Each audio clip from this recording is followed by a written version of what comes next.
Hello, fellow problem drinkers. So, today's video is going to be about me, and that's my doggy.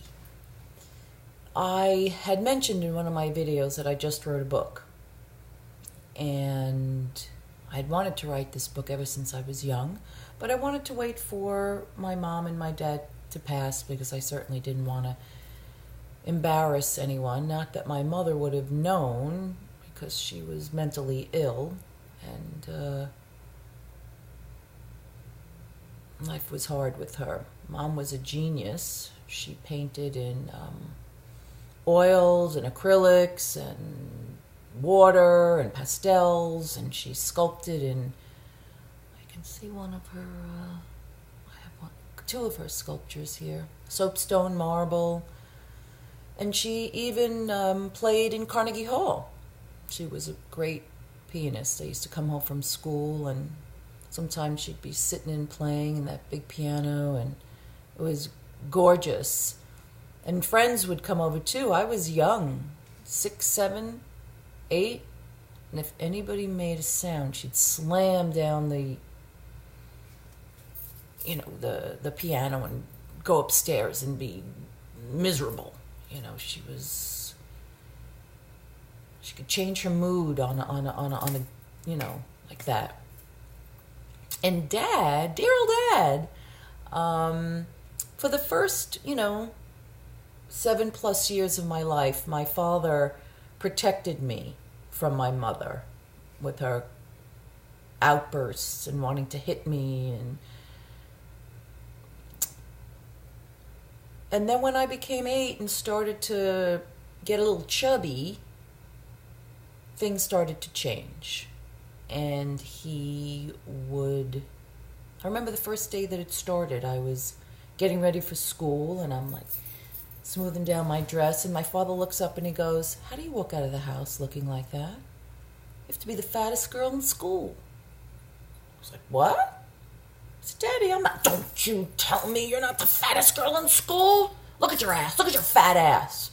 And I ran out the house saying, "Fat ass? Fat ass?"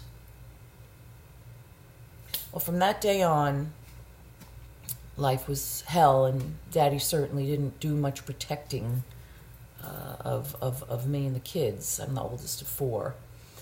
And he used to come home, chase me around the house.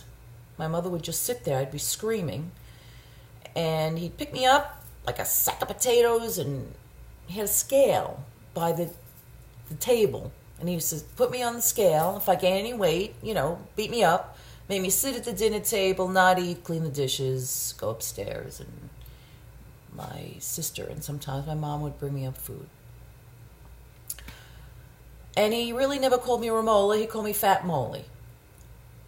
Lots of criticism, lots of fat shaming, and on the other hand, Mom would be upstairs, many, many years upstairs in bed, on drugs. There was cocaine all over the house, marijuana. Not that the marijuana is awful, but, tons of liquor. So I saw my parents. Whenever they got upset or whatever, they'd be drinking. Mom would always pop some pills. And then, I was a child in the 70s where I was a hippie and smoking pot and experimenting and whatnot. But I never really liked too many drugs. I certainly didn't like the amphetamine things. I had enough anxiety for 8 people. To this day, I really can't drink caffeine. I didn't mind, some of those other kind of drugs that relaxed you. But I certainly did like my red wine. And as I got older, martinis. And watching your parents being addicts kind of teaches you. And that's what people did. They drank or did whatever. But as I mentioned in one of my videos, I didn't want to live that life. I wanted more for myself. And part of, certainly there are tools to help you, but there's also understanding why you're doing it. Some people want to understand, some people don't. They just want to change their habits. It's kind of good to understand yourself a bit. And I understood that I needed to escape. The beatings and the fat shaming and my father, the choice of business of my dad was very difficult for all the kids. And as I said, I was the oldest and watched my siblings do lots of drugs. One of my sister's boyfriends sold Quaaludes, lots of drugs. You have a mother that's upstairs. We lived in a big mansion on the water. And she was upstairs most of the time just killing herself on drugs. So my house was party house. And I'm not saying that I didn't indulge. I did. I did my best not to do so much around my siblings to try to show them some sense of responsibility. But I'm sure there was plenty of times, the guy that I was seeing that later became my husband, he experimented with lots of stuff. So I believe, and over the last, I think it's about 15 years, they used to say that alcoholism was a disease. I don't think alcoholism is a disease. If you have a parent that's an addict, you're certainly watching somebody make choices to go and escape. You learn that.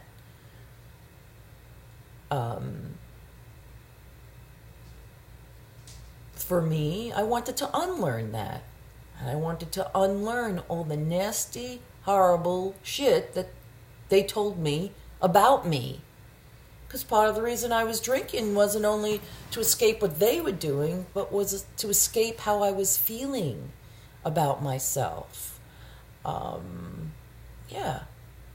And, you can drink for many reasons, for being happy.